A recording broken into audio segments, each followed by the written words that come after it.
자, 오늘 33장, 33장은 무슨 얘기냐? 자, 이제 저들은 백성들의 참여와 모세의 기도와 응답, 그리고 이제 두 번째 십계명을 받는 거죠. 하나님으로부터. 여호와께서 모세에게 이르시되 너는 네가 애굽 땅에서 인도하여 낸 백성과 함께 여기를 떠나서 내가 아브라함과 이삭과 야곱에게 맹세하여 내 자손에게 주기로 한 그 땅으로 올라가라.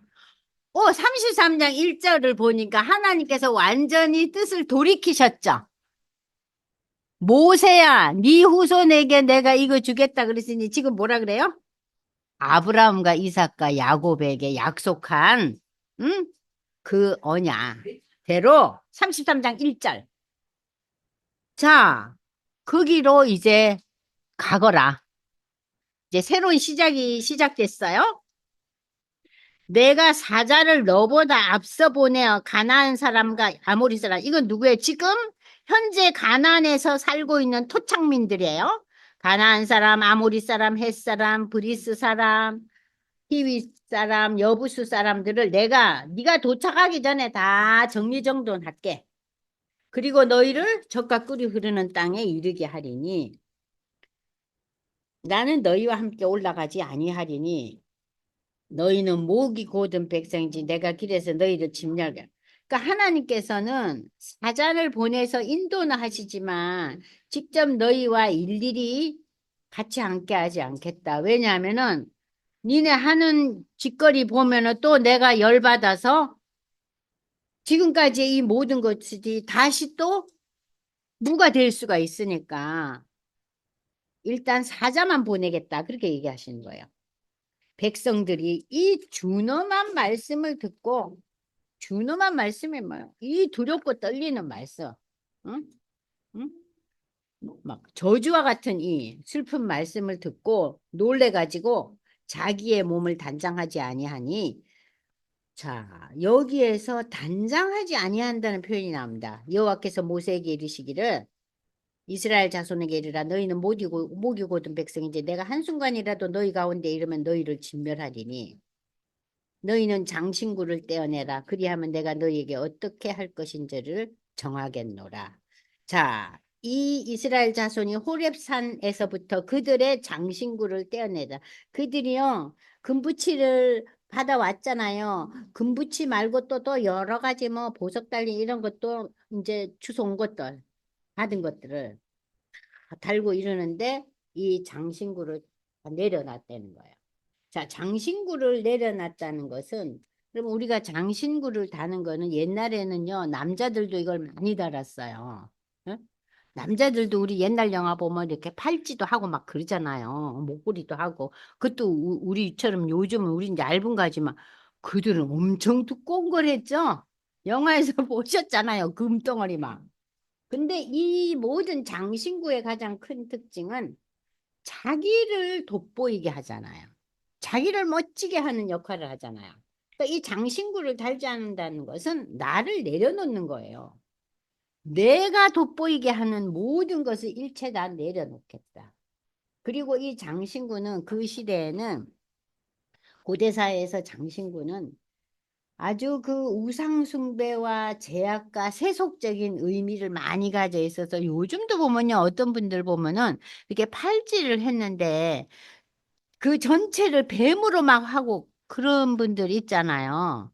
그런 그 우상의 그런 여러 가지 의미 부여가 되는 그런 거를 많이 하고. 그러니까 우리가 뭐 예수 믿는 사람들이 십자가 목걸이 하듯이 그렇게 이상한 그 우상 숭배에 대한 사인들은 장신구들이 많아요. 근데 이걸 다 내려놓겠다. 우상 숭배를 멀리하고 세속을 멀리하고 죄악을 멀리하고 나를 돋보이게 하는 모든 것을 내려놓겠다. 그게 장신구를 떼는 거예요. 그래서 이스라엘 자손들이 다 장신구를 떼어놓고 회개하고 새로운 모습을 이제 보이기 시작합니다. 모세가 항상 장막을 취하여 진 밖에 쳐서 진을 멀리 떠나게 하고 해막이라 이름하니 여호와를 앙모하는 자는 다 진 바깥 해막으로 해막과 성막에 대해서 제가 설명했죠. 지금 이 해막에 이제 미팅이 있겠다는 거예요. 기도 모임이 있겠다는 거죠. 해막으로 나가면 모세가 해막으로 나갈 때는 백성이 다 일어나 자기 장막문에 서서 모세가 해막에 들어가기까지 바라보며 모세가 해막에 들어갈 때 구름 기둥이 내려. 구름 기둥은 하나님의 임재잖아요.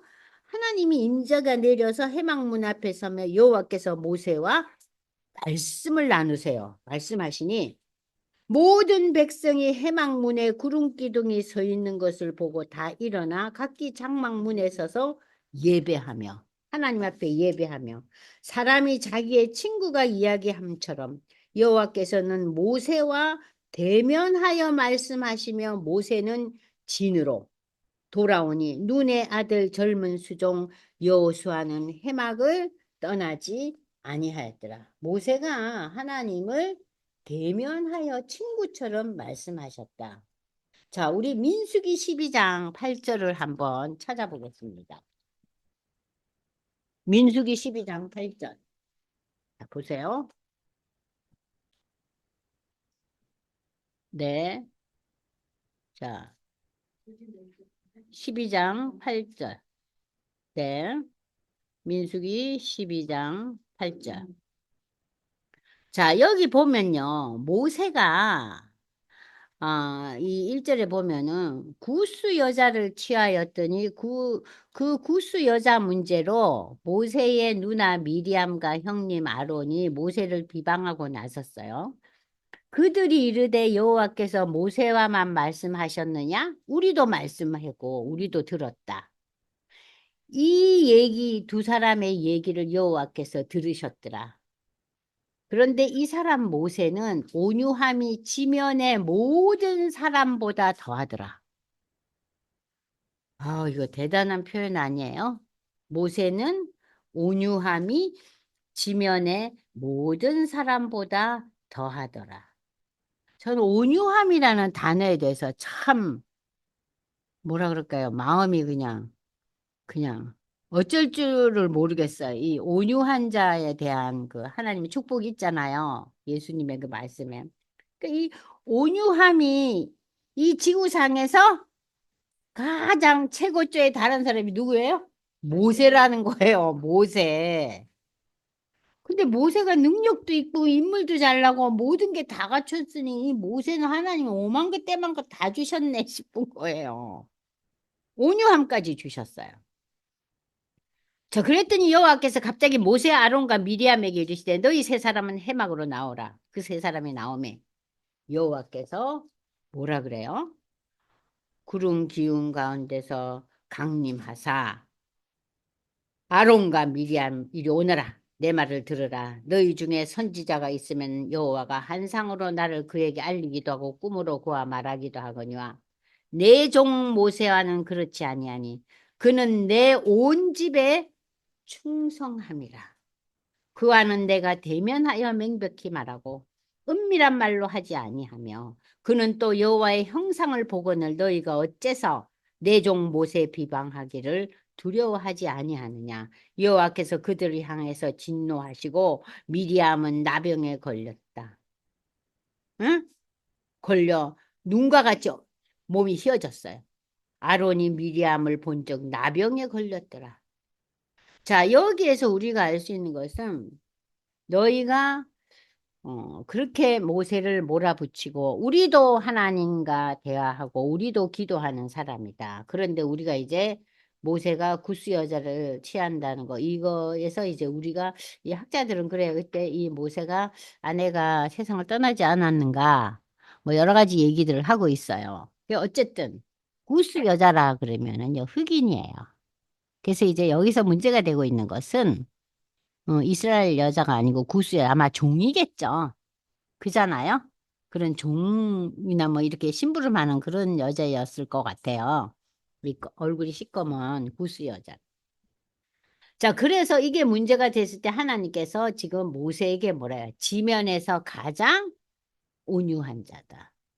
그러니까 이 아론과 미디안에게 너희는 모세에 대해서 비난하고 뭐라 그러지 말라는 거예요. 내가 세운 자라는 거예요. 자, 그러면서 모세에 가르쳐서 내가 대면해서 말했다. 모세를 굉장히 세워주시죠. 자, 그래서 이제 이 단락이 일단 끝나요. 여기서 더 이상 문제가 심각하게 벌어지지 않아요. 하나님께서 직접 개입하시니까. 아시겠죠? 그러니까 지금 이 출애굽의 상황이 얼마나 힘든 여정인지 몰라요. 아니, 지금 아론이 금송아지 만든 주제에 모세에게 이러쿵 저러쿵 하게 생겼어요. 예? 참 낯짝도 두꺼워요. 그죠? 뭐 금덩어리 던졌더니 뭐 송아지가 나왔다 그러지를 않나. 그저 자기는 모르는 게 자기는. 응? 참 기가 막힐 노릇이죠. 그러나 어쨌든 이 모세에 대해서 하나님께서 결론을 내어주세요. 그리고 이제 일단락이 되고 모세가 여호와께 아뢰되 보시옵소서 주께서 내게 이 백성을 인도하여 올라가라 하시면 나와 함께 보낼 자를 내게 지시하지 아니하시나이다. 주께서 전에 말씀하시기를 나는 이름으로도 너를 알고 너도 내 앞에 은총을 입었다. 그러니까 하나님의 큰 자비와 은혜와 사랑을 입은 자예요. 이름으로 너를 안다는 것은 인격적인 만남이 서로 하나님과 모세와의 관계는 특별한 관계예요. 이름으로 너를 안다. 내가 참으로 주의 목전에 은총을 입었사오면 원하건대 주의 길을 내게 보이사 내게 주를 알리시고 나로 주의 목전에 은총을 입게 하시며 이 족속을 주의 백성으로 여기소서. 여호와께 있으리되 내가 친히 가리라. 내가 너를 쉬게 하리라. 여러분 여기서 내가 이제 갈게. 너는 쉬게 하리라는 것은 무엇을 상징하냐면 모세가 가나안에 들어가지 않죠. 그죠? 모세는 그 시내산을 떠나서 이제 38년 반가량의 그 출애굽 여정을 끝내고 느보산에 올라가서 산으로 그 영화 장면에 보면요. 산으로 다시 올라가요. 이스라엘 백성들은 가나안으로 떠나고 헤어져요. 그래서 저는 그 영화를 보면서 그 감독이 어쩌면 이렇게 영화를 그래도 나름대로 성경에 근거해서 만들려고 노력한 그런 모습이 많이 보이더라고요. 그러면서 이제 모세 너는 쉬게 하리라. 네 임무는 끝나고 너는 이제 나한테 온다는 거예요. 여기서 우리는 그것을 상징적으로 알 수 있어요. 모세가 가나안으로 안 가는 거예요. 쉬게 하리라. 모세가 여호와께 주께서 친히 가지 아니하시려거든 우리를 이곳에. 그러니까 내가 친히 가리라. 그리고 너는 쉬게 하리라. 그러니까 모세가 하나님이 정말 친히 안 가시면은 우리를 여기에 보내지 마소서. 가나안에 우리가 뭐 때문에 갑니까? 하나님 친히 가셔야 가죠. 나와 주의 복성이 주의 목전에 은총 입은 줄을 무엇으로 알리까? 주께서 우리와 함께 행하심으로 나와 주의 백성을 천하 만민 중에 구멸하심이 아니니까. 그 수많은 천하 만민 중에서 이스라엘을 택했잖아요. 하나님께서. 그러니까 제가 제사장 옷 입히는 얘기할 때 제사장은 하나님의 일방적인 선택이라 그랬죠. 이스라엘도 일방적인 선택이에요. 그러면서 하나님이 너희가 잘나고 멋지고 준비된 자가 아니고 너희는 이 세상 만민 중에서 가장 작은 자라 그래요. 보잘것없는 민족이라 그래요. 그러나 내가 일방적으로 택했다는 거예요. 그러니까 이 여기에 대해서는 우리는 대답이 뭐냐? 하나님의 일방적인 선택이에요. 아, 이 사람은 예수를 믿게 됐어요. 여러분 십자가의 강도의 두 사람, 한 사람은 하나님의 나라에 가죠. 한 사람은 예수를 저주하잖아요. 그건 뭐예요? 하나님의 일방적인 선택이에요. 거기에서 우리는 no question. 아, 하나님의 다스림과 섭리구나. 거기서 시작돼야 돼요. 왜 하나님은 이 강도는 택하고 저 강도는 저주를 받았나? 그 얘기를 하다 보면 탁상공론이 됩니다. 아셨죠? 예. 하나님의 일방적인. 그걸 가지고 계속 따지다 보면은 결국 선악과까지 또 나오게 되는 거예요. 거기서 스탑. 그러니까 이 구별이라는 의미는 선택이라는 의미예요. 하나님이 너희를 구별해서 선택했다는 거예요. 여호와께서 모세에게 이르되 내가 말하기를 이 일이 내가 하리니 너는 내 목전에 은총을 입고 내가 이름으로도 너를 알미니라. 모세가 이르되 원하건대 주의 영광을 내게 보이소서. 여호와께 이르시되 내가 내 모든 선한 것을 내 앞으로 지나가게 하고 여호와의 이름을 내 앞으로 선포하리라. 나는 은혜 베풀 자에게 은혜를 베풀고 긍휼히 여길 자에게 긍휼을 베푸느니라. 자, 하나님의 캐릭터가 이제 앞으로 쭉 나옵니다. 또 이르시되 내가 내 얼굴을 보지 못하지만 나를 보고 살 자가 없다. 자, 여기 참 중요한 의미가 있어요. 왜 하나님을 보면 우리는 살 수가 없어요? 하나님을 만나고 본 자는요, 자기가 없어져요.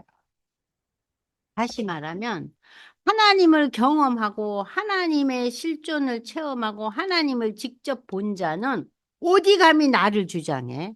나는 없어지죠. 그 얘기예요. 이게 죽는다는 표현이 그 얘기입니다. 나는 어떻게 된다고요? 나 없어. 야, 하나님을 만났는데 내가 뭘 주장해? 저는 이 본문에서도 옛날에 구약 읽을 때 제가 참 이해를 못했어요. 왜 하나님을 보면 죽지? 하나님을 보고 살 자가 없다는데 이도대체 무슨 의미인가? 이거는 단순한 육적인 죽음이 아니라 우리가 하나님을 만나고 하나님을 경험했다면 나의 존재는 없어지는 거예요. 내가 어디 감히 하나님 앞에 생떼를 쓰고 내 주장을 피고 내가 어떻게 돼요? 내가 죽는다. 그래서 바울은 뭐라고 이걸 표현해요? 십자가 앞에서 내가 죽는다 그러잖아요. 바울이 똑같은 얘기예요. 이해되셨죠? 하나님 앞에서 살 자가 없다는 표현. 자, 여기서 또 이래요. 보라, 내 곁에 한 장소에서 너는 그 반석 위에 서라. 내 영광이 지나갈 때, 그러니까 하나님의 임재가 지나갈 때, 내가 너를 반석 틈에 두고 내가 지나도록 내 손을 너를 덮었다가 손을 거두리니 너는 내 등을 볼 것이요 얼굴은 보지 못할 것이요. 뭐 등이라도 봤잖아요. 우리는 등도 못 봤잖아요. 하나님 등짝은 어떨까? 어떨까? 그러니까 이 출애굽기 33장 이는요 참 모세에 대한 그 모세의 캐릭터, 모세에 대한 내용들이에요. 굉장히 은혜로워요. 그래서 여호와께서 모세에 너는 돌판 둘을 처음 것과 같이 똑같이 돌을 만들어서 가져오라 그래. 내가 깨트린 처음판에 있던 그 십계명 말씀을 그 판에 내가 다시 쓰겠다는 거예요. 아침까지 준비하고 아침에 시내산에 올라 산꼭대에 와서 내게 보여라. 아무도 너와 함께 오르지 말래. 온 산에 아무도 나타나지 말게 하고 양과 소도 산 앞에서 먹지 못하게 하라. 모세가 돌판 둘을 천국과 같이 깎아서 만들어 일찍이 올라가니 두 돌판을 손에 들고 여호와의 명령대로 시내산에 올라가니 하나님께서 구름 가운데 강림하사 그와 함께 거기 서서 여호와의 이름을 선포하셨다. 여호와께서 그의 앞으로 지나시며 선포하시며 여호와라. 나는 여호와라. 여호와가 뭐예요? 하나님의 이름이라 그랬죠? 그죠? 여호와는 하나님 이름. 우리가 구약을 보면 여호와 하나님, 여호와 하나님 그러면 여호와는 하나님의 이름이에요. 여호와 하나님.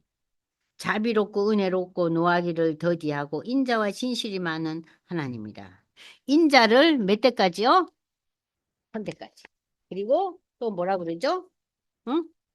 악행을 자손 3, 4대까지 보응하라. 야, 여기에서 우리는 하나님의 그 속성, 캐릭터를 볼 수 있는데 이것을 신약에 와서 여러분들이 베드로후서 1장 3절에서 4절을 보십시오. 그의 신기한 능력으로 생명과 경건에 속한 모든 것을 우리에게 주셨으니 이는 자기의 영광과 덕으로서 우리를 부르시니를 알므로 말미암습니다. 이로써 보배롭고 지극히 큰 약속을 우리에게 주사 이 약속으로 말미암아 너희가 정욕 때문에 세상에서 썩어질 것을 피하여 신성한 성품 뭐예요? 하나님의 성품에 참여하는 자가 되라. 이 하나님의 성품이 뭐예요? 자비롭고 은혜롭고 노하기를 더디하고 인자와 진실이 많은 하나님. 하나님의 인자는 천이요. 하나님의 용서는 죄에 대한 용서는 얼마나 대단하냐. 3, 4대까지만 심판하겠다는 거예요. 그러니까 우리가 천대 3, 5와 4예요. 이런 계산이 세상에 어디 있겠어요? 임 집사님. 이런 계산이 가능해요? 불가능하죠? 우리 인생의 역사에 있어서 이런 게 가능해요? 천대 3, 5와 4. 이거 어떻게 상상을 못 하잖아요. 그러니까 하나님의 사랑과 긍휼과 그러니까 이것은 하나님의 사랑, 하나님의 긍휼하심과 하나님의 공의와 심판은 천대 3, 5와 4라는 거. 이것도 여러분이 빨간 줄을 쳐놓으세요. 그런데 나는 이 꼴도 못 보고 저 꼴도 못 보고 꼴을 못 보고 날뛰는 거예요. 응? 모세가 급히 땅에 엎드려 경배하는. 그러니까 이제 베드로서에 보니까 너희가 이 하나님의 성품에 참여하는 하나님의 성품을 닮아가는 자가 되라 그런 거예요. 신약에 와서. 이르되 주여 내가 주께 은총을 입었거든 원하건대 주는 우리와 동행하사 이는 목이 뻣뻣한 백성이니 우리의 악과 죄를 사하시고 우리를 주의 기업 주의 소유물로 삼으소서. 여호와께서 이르되 보라 내가 언약을 세우나니 곧 내가 아직 온 땅 아무 국민에게도 행하지 아니한 이 이적. 그러니까 다른 모든 이방의 어느 사람에게도 행하지 않은 이적 하나님의 역사를 너희 전체 백성 앞에 앞으로 행할 것이라. 내가 머무는 나라 백성이 다 여호와의 행하심을 보리니 내가 너를 위하여 행한 일이 두려울 것임이니라. 왜냐하면 인생은 상상할 수도 없고 예상할 수도 없고 하는 일들을 하나님의 역사, 이적이 앞으로 일어날 것이다. 그래서 여러분들 그 이 사람네들이 그 38년 반 동안 얼마나 고생해요. 그죠? 광야에서 엄청난 고생하잖아요. 그래서 때로는 이탈하는 행위도 하고 반역하는 행위도 해요. 그러나 하나님께서 그들에게 들어가 보니 가나안의 토착민들 다 정리를 좀 해놨잖아요. 근데 이제 좀 남아있는 족속들이 있었지만 그렇게 하고 저들이 이제 들어갈 때 요단 강물이 어때요? 지금은 요단 강물 별거 아니에요. 그냥 얕은 냇가 같아요. 말라가지고. 근데 그때는 강이었거든요. 마르게 하죠. 그리고 여러분들이 그 여리고성이 무너지는 사건들. 이러한 이적들을 하나님께서 계속 일으키면서 너희들이 하나님의 백성으로서 살게끔 하나님이 앞서가신다는 얘기가 이 10절의 전체적인 의미입니다. 너는 내가 오늘 내게 명령하는 것을 삼가 지키라. 보라 내가 내 앞에 아모리, 가나안, 헷사람, 브리스 사람, 히윗 사람, 여부스 족속들을 다 쫓아내리니 너는 스스로 삼가 내가 들어가는 땅의 주민과 언약을 세우지 말라는 것은 저들과 관계 맺지 말라는 거예요. 그들과 관계를 맺게 되면 결국은 뭐이 들어와요? 우상이 들어와요. 그 표본이 다윗과 솔로몬이잖아요. 그 지혜롭고 믿음이 좋은 다윗과 솔로몬도 우상 앞에 다 넘어져요. 그런데 지금 이 40년 동안에 광야 생활을 하고 어려움을 겪은 사람들이 그 새로운 땅에서 그 우상을 섬기는 백성들의 그 풍요로움과 그들의 문화와 여기에 얼마나 마음이 쉽게 넘어지겠어요. 그러니까 절대로 언약을 세우지 말고 그것이 너희에게 올무가 되리라. 이 올무가 된다는 것은 그들의 그 산과 연결이 되면은 너희가 덫에 걸린다는 소리예요. 덫에. 지가 어디에 죽어요? 덫에 걸려 죽잖아요. 너희가 덫에 걸려서 하나님의 백성으로서의 삶을 살 수가 없다. 그 소리입니다. 너희는 도리어 그들의 재단을 헐고 오히려 그들의 우상 제단을 헐고 그들의 주상, 이 돌기둥, 우상들은 그냥 뭐 여러 가지 그 우리가 보기에는 뭐 예술품이라고 할 수 있죠. 돌무더기, 돌기둥을 막 만들고 그들의 아세라상, 아세라상은요 바알의 아내예요. 신인데 바알과 아세라가 있죠. 그죠? 근데 바알이 남편이고 아세라가 아내인데 이 아세라의 특징이 뭐예요? 풍요의 신이에요. 근데 인간이 가장 넘어지기 쉬운 게 무슨 신이에요? 풍요의 신이에요. 우리는 모두가 다 풍요 앞에는 마음이 그냥 흔들려요. 잘 먹고 누리는데 어떻게 안 흔들리겠어요? 이 아세라상은 풍요거든요. 그러니까 이걸 너희가 다 찍어버리라는 거예요. 그러니까 하나님께서 들어가기 전에 다 이렇게 말씀을 주셔요. 너는 다른 신에게 절하지 말라. 여호와는 질투라 이러면은 질투의 하나님이다. 이 질투의 의미를 제가 뭐라 그랬죠? 유일신에 비교했죠. 질투. 그러니까 우리가 인간적인 질투하고 달라요. 인간적인 질투는 비교의 대상이잖아요. 여기에서 질투는 비교의 대상이야. 딱 잘라내는 거예요. 그러니까 하나님을 섬기지 않고 딴 거를 섬기면은 하나님은 이게 잘라버리는 거예요. 그 보응이 오는 거예요. 그 보응이 몇 대까지 3, 4대. 그러니까 하나님을 섬기고 하나님 앞에 엎어져 있으면은 천대가 복을 누린다는 거예요. 너는 상가 그 땅의 주민과 언약 세우지 말고 이는 그들이 모든 신을 음란하게 섬기며. 그러니까 이방의 신들의 그 신전에는 여자들이 몸을 파는 그런 상황이 벌어지는데 뭐 고린도도 그랬잖아요. 그러면 그 여자들이 몸을 파는 그러니까 그래서 받은 그 요즘을 말하면 돈이겠죠. 옛날에 뭐 여러 가지 물건도 받고 그랬지만 그걸 전부 다 신전에 바쳐요. 신전에 다 바쳐요. 자기가 쓰는 건 아니에요. 그러니까 이걸 뭐라 그래요? 이방신은 음란하다는 거예요. 음란하다. 그들의 신들에게 제물을 드리고 너를 청하면 내가 그 제물을 먹을 거며 그들과 함께 제물을 드리고 그들과 함께 제물을 먹는다는 것은 축제를 벌린다는 소리예요. 또 내가 그들의 딸들을 내 아들들의 아내로 삼고 그들의 딸들이 그들의 신들을 음란하게 섬기며 내 아들들에게 그들의 신들을 음란하게 섬기게 할게 합니다. 자, 이것이 유대 나라의 역사에 그대로 나오잖아요. 아까 제가 얘기했잖아요. 대표 주자가 누구예요? 다윗과 솔로몬이에요. 특별히 솔로몬. 예? 너는 신상들을 부어 만들지 말지라 너는 무교절을 지키되 내가 내게 명령한 무교절이라는 것은 다른 말로 표현하면 유월절을 지키라는 거예요. 유월절. 유월절에 뭘 먹었어요? 무교병을 먹었잖아요. 급히 나오니까 발효할 시간이 없잖아요. 그래서 무교병을 먹었으니까 이 무교병 떡은 어떻게 했어요? 발효가 안 된 거니까 무진장 딱딱하죠. 그러니까는 이 빵은 빨리 상하지는 않지만 딱딱하고 맛이 없어요. 이래 동안 무교병을 먹으라. 이는 내가 아비벌. 아비벌은 이 유대 이스라엘의 1월이죠. 애굽에서 나왔습니다. 이 유대 1월 달은 우리로 말하면 3월 중순이에요.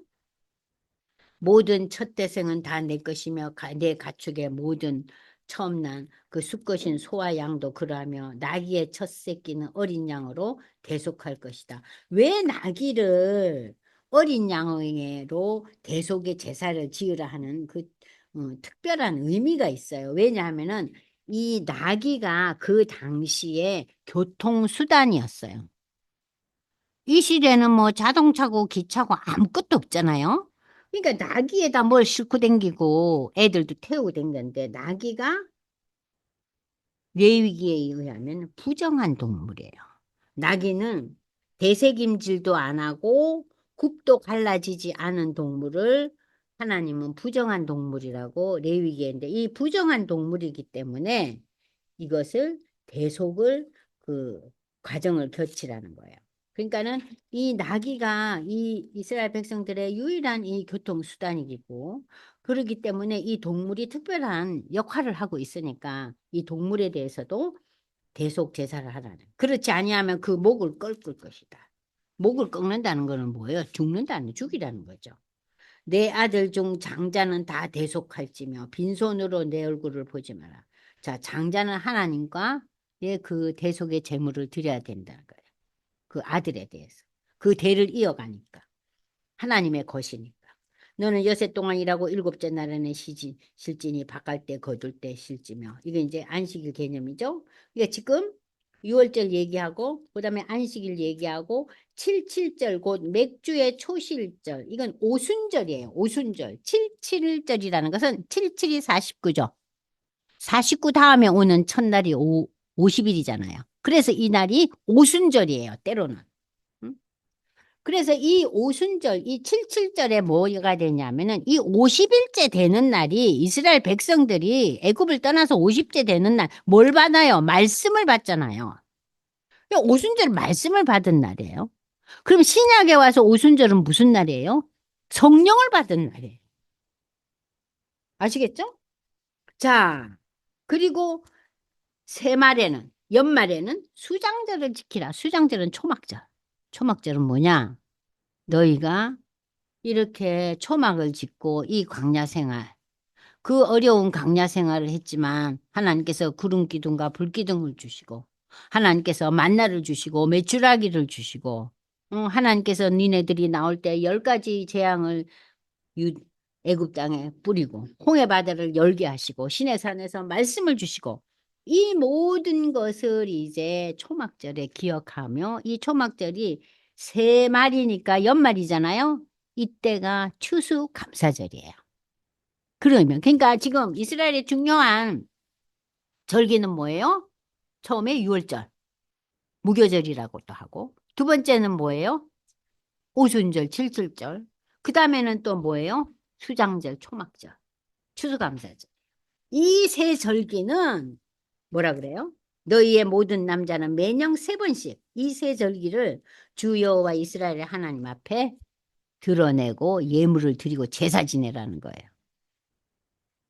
내가 이방 나라들을 내 앞에서 쫓아내고 내 지경을 넓히니 네가 이렇게 하면 너희들 앞에서 힘들게 하는 여러 이방 나라 다 쫓아내고 너희의 땅을 넓히고 내가 매년 3번씩 여호와 앞에 내 하나님을 뵈려고 올 때 아무도 내 땅을 감히 넘보지 못하게 할 거다. 그런 얘기. 너는 내 제물의 피를 유괴병과 함께 드리지 말며 유월절 제물을 아침까지 두지 말며 내 토지 소산에 처음 익은 것을 가져다가 내 하나님 여호와 전에 드릴지면 너는 염소 새끼를 그 어미의 젖으로 삶지 말라. 염소 새끼를 삶을 때 어미 젖을 짜가지고 삶지 말라는 게 너무 엉뚱한 표현이죠. 그런데 이 시대에 이방 나라에서 이렇게 새끼 염소가 그 어미젖으로 삶아서 그것을 제물로 드리는 의식이 있었대요. 그러니까 너무나 유치하고 비참하잖아요. 응? 살아있는 애미젖을 짜가지고 그 새끼를 거기다 삶는다는 게 상상만 해도 이 무슨 너무나 정말 이상하다 싶잖아요. 그러니까 이방에서는 이러한 것을 하면서 제물을 드리면서 자기가 복을 누리는 그런 의식이 있었대요. 그 두 번째는 좀 이렇게 뭔가 하나님께서 그 인도주의적인 차원의 의미도 있고, 그러니까 두 가지 의미가 다 담고 있어요. 여호와께서 모세에게 이르시되 너는 이 말들을 기록하라. 내가 이 말의 뜻대로 너와 이스라엘과 언약을 세웠습니다. 모세가 여호와 함께 40일 40야를 거기 있으며 떡도 먹지 않고 물도 마시지 아니하고 여호와께서는 언약 말씀 곧 십계명을 그 판들에게 기록하였더라. 새로 다시 말씀을 주셨어요. 모세가 그 증거의 두 판, 말씀판이죠? 돌판이죠? 모세의 손에 들고 시내산에서 내려오니 그 산에서 내려올 때 모세는 자기가 여호와와 말하였으므로 말미암아 얼굴 피부에 강체가 났어요. 40일 40주야를 땅의 음식을 먹지 않았죠? 오로지 하나님과 대화했잖아요. 그래서 하나님의 강체가 모세에게 드러난 거예요. 그러니까 아론과 이스라엘 자손이 모세를 보니까 얼굴에 광채가 나니까 두렵고 떨리고 그러면서 모세를 신격화하려는 그런 마음이 생기는 거예요. 우리가 요즘 말로 하면은 참 은혜롭다. 참 말씀이 좋다 하면은 뭔가 어떤 그 신앙의 지도자들을 약간 신격화하는 현상이 있잖아요. 지금 그거예요. 모세가 그들을 부르며 아론과 회중의 모든 어른이 모세에게 오고 모세가 그들과 말하니 사람들이 모여드는 거예요. 하나님의 영광이 임했다 하고 그 후에야 온 이스라엘 자손이 다가오는데 모세가 여호와께서 시내산에서 자기에게 이르신 말씀을 다 그들에게 일러주면서 지금 우리가 배운 이 말씀을 다 일러주면서 뭐 절기에 대한 거 여러 가지 이제 우리 배웠잖아요. 지금 이 34장에서 그걸 다 말해주고 수건으로 자기 얼굴을 가렸어요. 왜 가렸겠어요? 하나님의 영광의 빛에 대해서 이 백성들이 너무 마음이 빼앗긴 거예요. 오, 위대한 지도자. 하나님을 경험하고 하나님의 빛을 받은 자 하고 너무 모세를 위로 세우니까 모세가 이걸 가려버려요. 여기에서 우리는 모세의 캐릭터를 또 볼 수 있죠. 자기의 그 영광스러운 모습을 차단시켜요. 대단한 사람이죠. 그죠? 그러나 모세가 여호와 앞에 들어가서 함께 말할 때 나오기까지 수건을 벗고 있다가 하나님하고는 수건을 벗고 있다가 나와서는 그 명령한 일을 이스라엘 자손에게 전하며 이스라엘 자손이 모세의 얼굴의 강체를 보므로 모세가 여호와께 말하려 들어가기까지 다시 수건으로 자기 얼굴을 가렸더라. 그러니까 이 모세가 참 대단한 위상을 가진 사람이죠.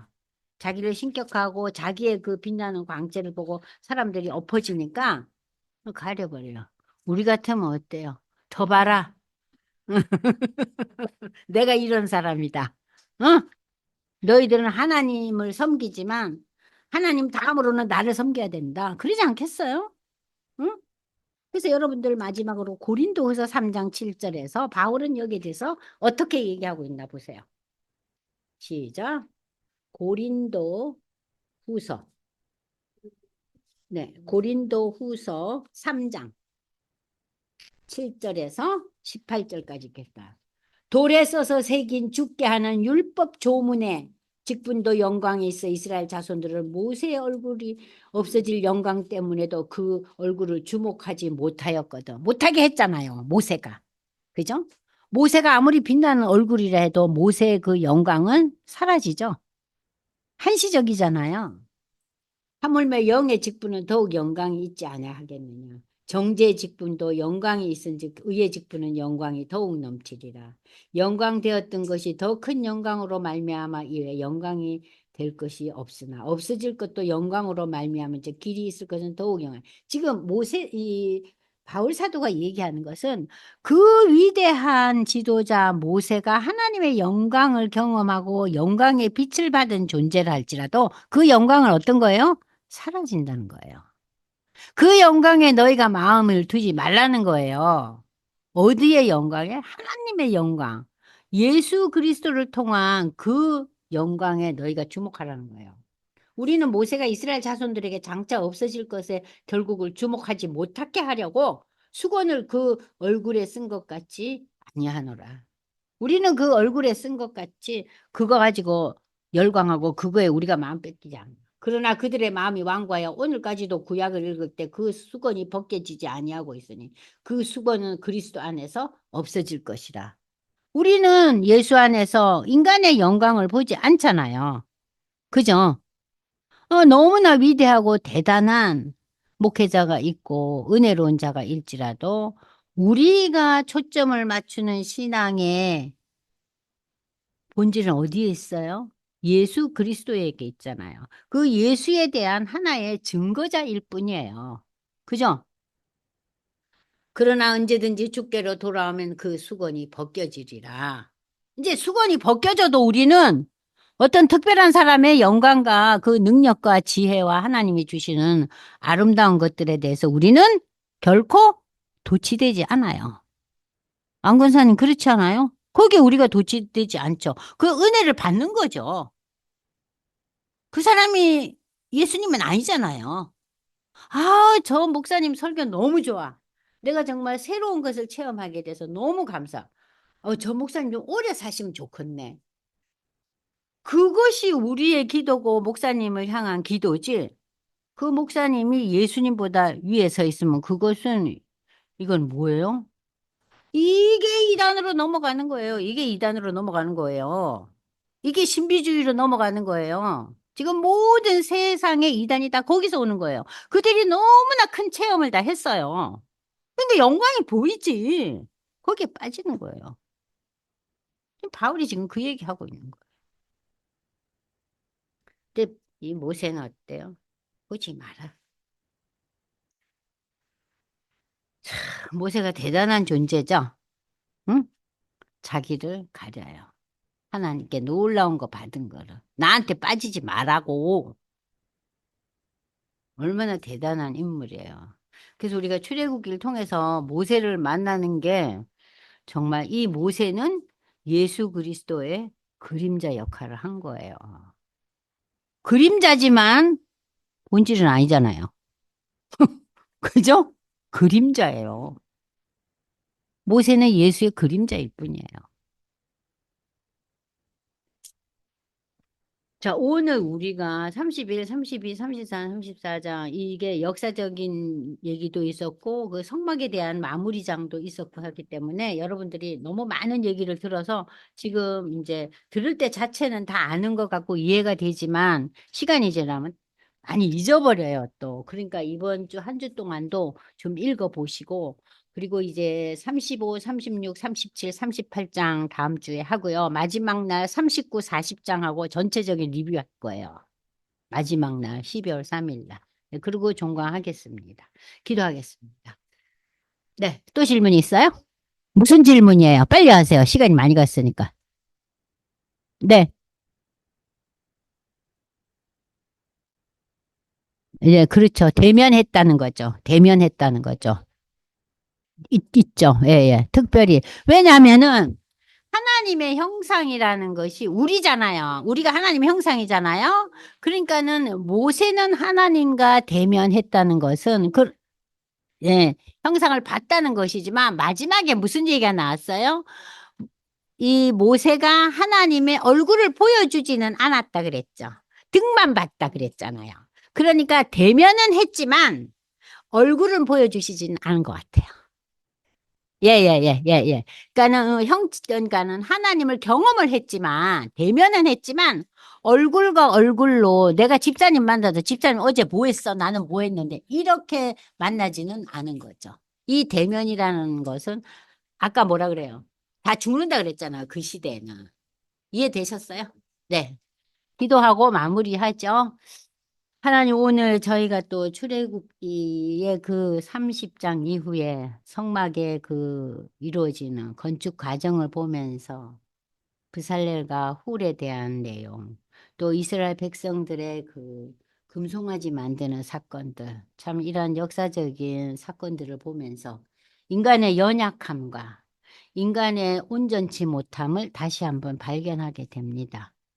우리에게는 하나님에 대한 절대 신앙과 함께 또 우리가 끊임없이 그 물두멍에 나와서 씻었듯이 회개의 역사가 우리 삶 속에 계속 이어질 수 있도록 성령께서 우리의 삶을 비춰주시고 인도하여 주시옵소서. 오늘도 하나님께서 말씀하여 주심을 감사드리며 예수님 이름으로 기도드리옵나이다. 아멘. 수고하셨어요.